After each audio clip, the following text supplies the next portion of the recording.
요번에 그 양산 미타함도 그렇잖아요. 그 천길 낭떠러지에 원효 스님이 아미탑을 한 거예요. 남아미탑을.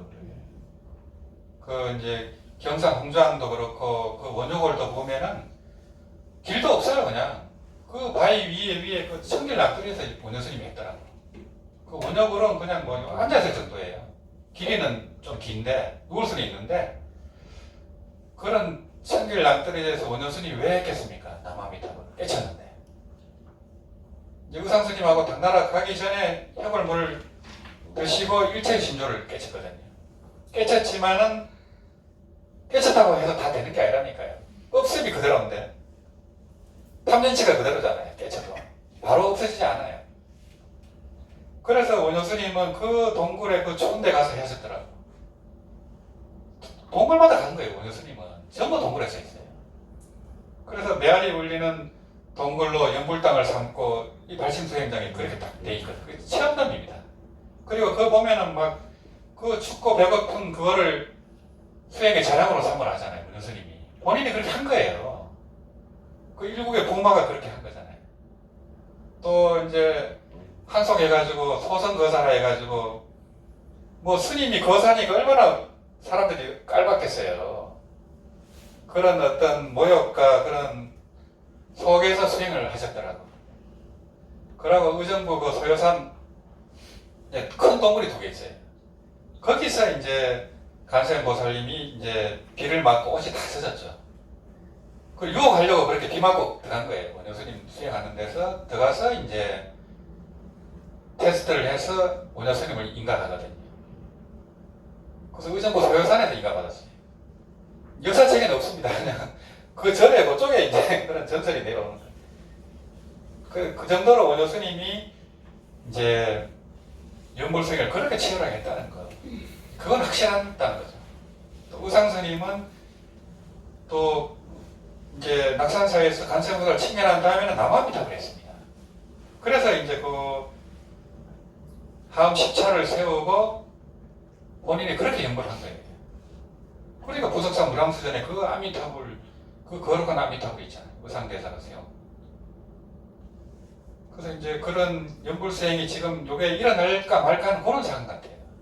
근데 연불은 실제적인 수행을 해야 되지 연불 안 하면 소용없어요. 법문 백날 들어도 소용없어요. 그 들을 때는 한심이 나죠. 내가 안 하면 소용없잖아요. 힘들어도 그거를 이제 뭐 내가 하루 3만 도 이상을 한다든지 이래버리면 뭐 왕생은 결정되죠. 근데 그게 이제 초발심이 무너져 버리거든요. 대부분이 그래요. 이게 우리가 뭐 살아갈 날이 아직 많기 때문에 그걸 유지하는 게 그렇게 힘들어요. 그러다 보니까 법회도 가고 성지순례도 가는 이유가 이제 그거거든요.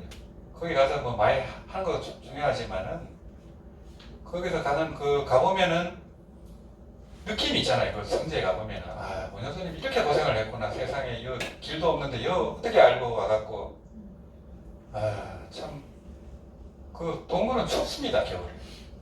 그러니까 그런 이제 발심수행장에 그런 얘기를 썼더라고. 그게 이제 실감이 나거든요.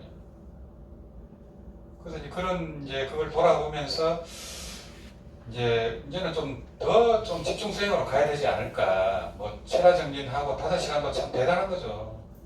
일반인들한테는 대단하지만은 또 우리 옛날 스님들 보면은 연불자 삼매현정이잖아요. 우리 옛날 스님들 했어요.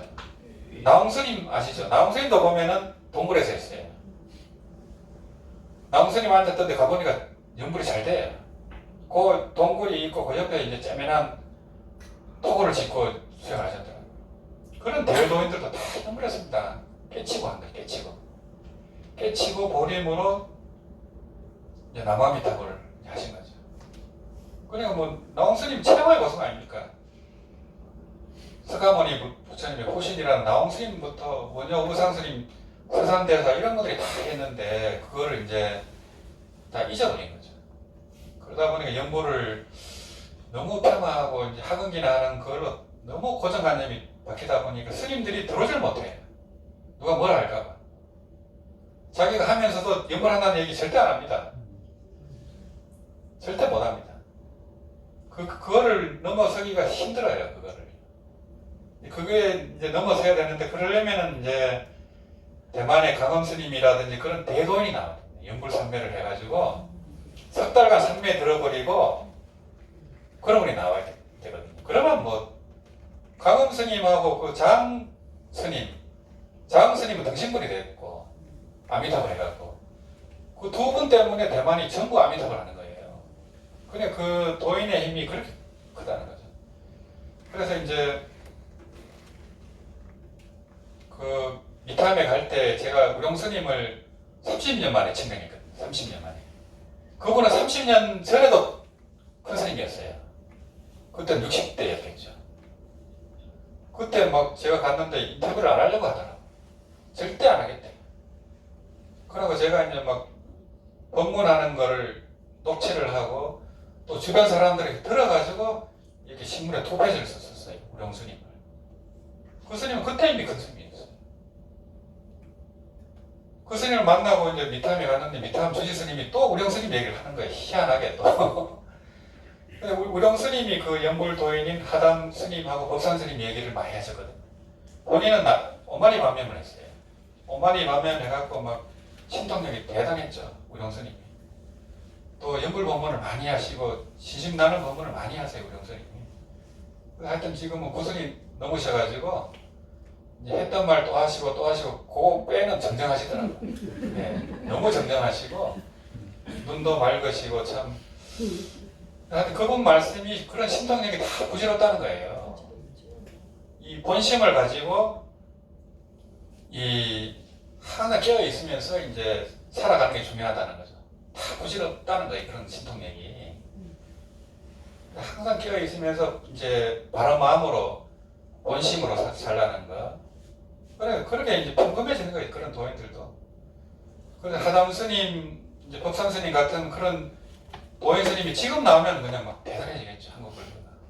그런 분들이 이제 나올 시점이 되지 않았나. 아니면 우리 보살님 중에 이제 막 그런 분이 나와버리면 이제 일타 스님 외증점원님처럼 그런 보살님이 또 도인으로 나와버리면 지금은 달라지죠.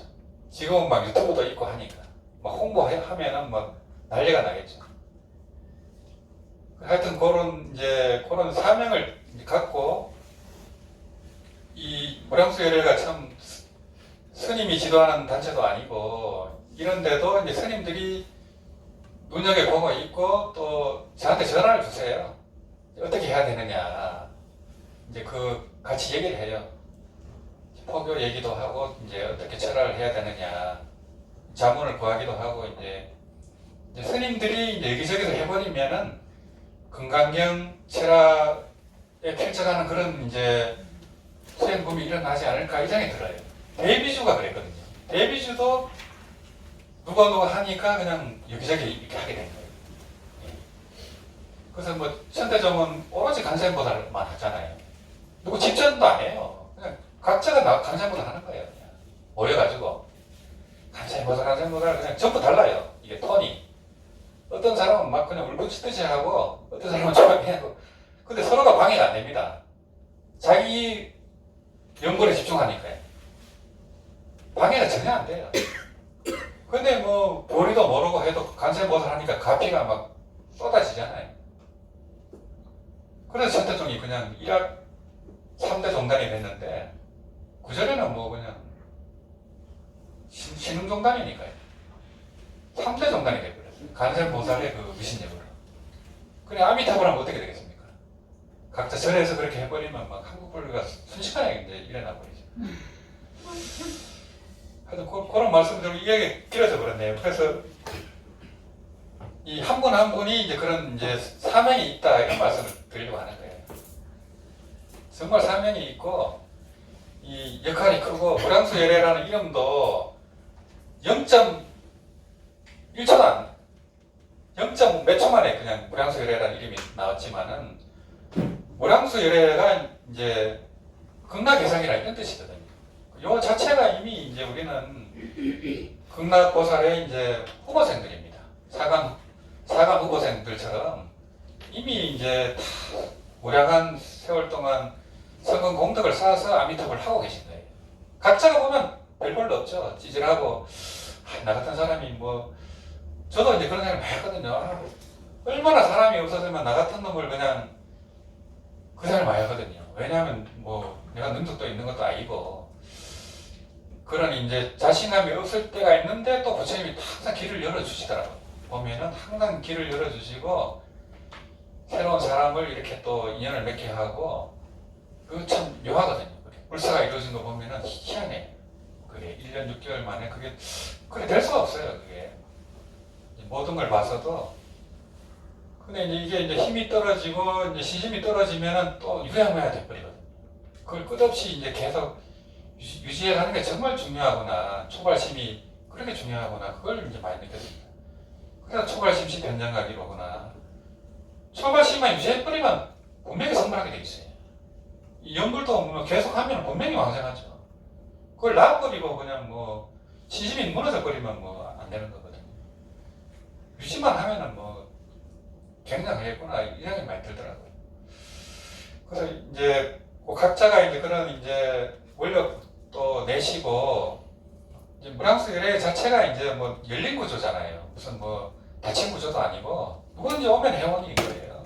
연불만 하면 무량수 열애 회원이지 무슨 뭐 이절저절 저기 가든 여기 가든 아무 상관없어요. 그러고 이제 처음 오시는 분들이 가장 소중하거든요. 안 오신 기존에 하던 분들은 안 와도 아무 상관없어요. 개인적으로 하면 되니까. 신심만 딱 잡히면은. 근데 처음 오신 분들이 그렇게 중요하기 때문에 목걸이도 이렇게 드리고 하는 거예요. 그래서 그런 이제 각자가 이제 가정에서 또 이렇게 주변에서 또 포교하고 하면은 이 포교 원력이 공덕이 엄청 커요, 이게요. 한 사람한테 아미타불 전해주면 어떻게 되겠어요? 그 사람이 왕생하는데. 그 공덕이 할 일 없잖아요. 보살이 하면 탄생하는 건데. 그래서 두 사람만 내가 아미타불 전해주면은 나는 자동적으로 왕생한다는 거예요. 그 올라간 사람이 가만히 있겠어요? 자기 은혜 갖는다고 땡기겠죠. 그래서 이제 우리가 임종시에 이 불보살이 내려올 때 내하고 인연 있는 그분들이 반드시 온대요. 내가 연불에게 해줘서 먼저 가신 분들이 꼭 내려온다는 거예요. 그러니까 그게 참 희한한 거죠. 그런 말씀 드리고, 요거는 이제 정토 참법입니다. 요번에 이제 요 정토 참법은 이제 정토 수행에서는 천성행하고 비슷해요. 구조도 비슷하고, 내용도 비슷하고. 요 하여튼 큰 글씨 위주로 연불하시면 되고, 여기 3층 할 때는 이제 3번 하라는 뜻입니다. 3번 하라는 뜻이고, 그래서 하여튼 모든 수행은 참여가 전제가 돼야 됩니다. 우리가 이제 또 진참회가 될 때 업이 팍 녹아버려요. 건성을 하면 안 되고. 우리가 지은 죄가 너무 많잖아요. 알게 모르게 그냥 끝없이 죄를 짓기 때문에 항상 이제 이 천수경도 그렇지만은 참회가 들어있거든요. 3천배 하는 것도 보면은 3,000명의 부처님한테 절을 하면서 참여하는 거예요. 그래, 그 연불도 되는 거거든요, 그게. 그래서 이제 요 아미타불 수행은 제불의 총명입니다. 모든 부처님의 총명이에요. 그리고 이제 이 우리 법신 자리, 불성 자리가 무량과 무량수거든요. 무한한 빛이고 무한한 생명이고 무한한 사랑이에요. 자비강명이고 지혜강명인데 그거를 이제 법신불이다, 비로자나불이다 이렇게 설명을 해요. 무량강 무량수. 그 아미타불의 법신이 바로 비로자나불입니다. 불이 아닙니다. 그래서 이제 강명진언 하잖아요. 강명진언해도 왕생응당하는 이유가 그거예요. 그래서 원효 스님이 강명진언을 많이 건장했습니다.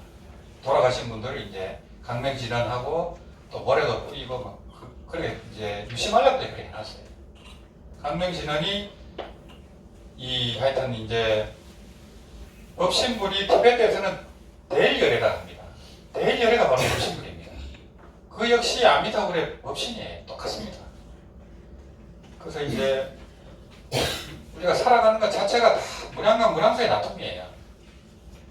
그래서 이제 고향에 돌아와 봤더니만 거기 행복의 꽃이 있었다 하듯이 이미 고향에 아미타불에 다 있었잖아요. 저만 몰랐지. 거기 썩어서. 다 거기 있었는데 한갑 다 돼갖고 그 순례하고 있는 거야. 너무 한심하잖아요. 근데 누구나 똑같습니다. 깨달음을 찾지만은 다 이미 깨달아 있어요. 우리 이 본래 자리는. 그래서 우리 불성자리는 다 본래 성불이에요. 그거를 우리가 못 깨닫다 보니까 이 분별망상 집착 때문에 못 볼 뿐이지 다 깨쳐 있습니다. 그래서 깨치나 안 깨치나 전부 불생불멸입니다. 아무도 죽는 사람 없어요. 이 껍데기만 죽는 거지 전부 다 불생불멸입니다. 그래서 이제 깨친 놈이나 못 깨친 놈이나 전부 불생불멸인데 못 깨치면 고통스러워요. 그래서 깨치는 않는 거예요. 죽지는 않는데 고통스러워요. 지옥 가면 끝없이 죽었다 깨야 돼요. 그래서 이제 아미타불을 만난 분들은 하여튼 아미타불 할 때 그냥 그게 바로 깨달음이에요. 무량수가 바로 발현이 되는 거고 요 소리 자체가 부처님이에요. 소리 자체가 부처님이에요. 이 모양을 놔둔 것도 부처님이고요. 나무아미타불 그 소리 자체가 부처님이에요. 다른 거 찾으면 안 돼요. 그래서 우리가 나무아미타불 할 때 바로 부처님이 현신하는 겁니다. 그래서 억지로 보려고 할 것도 없어요. 때가 되면 꿈에도 나타나고 다 현신하거든요. 예. 그러면 이제 나무아미타불 한번 할 때 얼마나 거룩합니까? 부처님이 바로 출현하는데. 그래서 귀신 눈에는 강명으로 보이는 겁니다. 이게 또 분신 부처님으로 보이기도 하고. 근데 그런 이제 법문을 믿고 해야 돼요. 믿고 해야 그게 가피도 있고 깨달음도 오고 이래 되거든요. 하여튼 이 아미타불 법문, 정봉스님 법문이라든지 그 법문이 최상승 법문입니다. 이게요. 다음 법문이에요. 그래서 이제 요 전토경일론 요 가져가시겠지만 거기 보현 행원품이 하암경의 결론인데 하암경의 결론이 왕생극락입니다. 10대 원앙으로 도기극락입니다. 불경의 왕이잖아요. 이게 우리나라는 하암불교다 보니까 원효의상 스님이 아미타불을 한 겁니다. 그래서 이제 결론이 그래 돼 있기 때문에 이걸 계속 강조하는 거예요. 이게 똑같은 얘기 계속 하지만은 계속 해야 됩니다. 그거를 진짜로 믿고 이제 우리가 연부를 전할 때 이제 한국이 불교도 살아나지만은 이 지구 전체에 영향을 미치잖아요. 우리가 연구라는 그 힘으로 전쟁도 줄이고 뭐 재난도 많고 하지만 한국은 그래 다 피해가잖아요. 보면은 태풍이 그냥 오다가 다 일본으로 가버려요. 대만으로 가버리고 중국 가버리잖아요. 우리나라 안 들어옵니다. 그게 이제 우리나라가 지금 이제 부분이 지금 일어날 시기고 지금 국방력이 세계 5위까지 올랐어요. 요번에 현무5가 나오면서 세계 4위까지 올라가요. 국방력이. 경제력은 뭐 한 10위권이지만. 그래서 이제 그런 이제 신라 때처럼 그 나무아미타불이 요게 확산이 되면은 정말 강대국이 되거든요. 미국 다음에 강대국이 될 수 있거든요. 남북 통일만 되면은 미국 다음이에요. 우리나라. 군사력도 그렇고. 그래서 그런 이제 큰 마음을 품고 한번 정도 참법하고 아미타견하고 또 연구를 하겠습니다.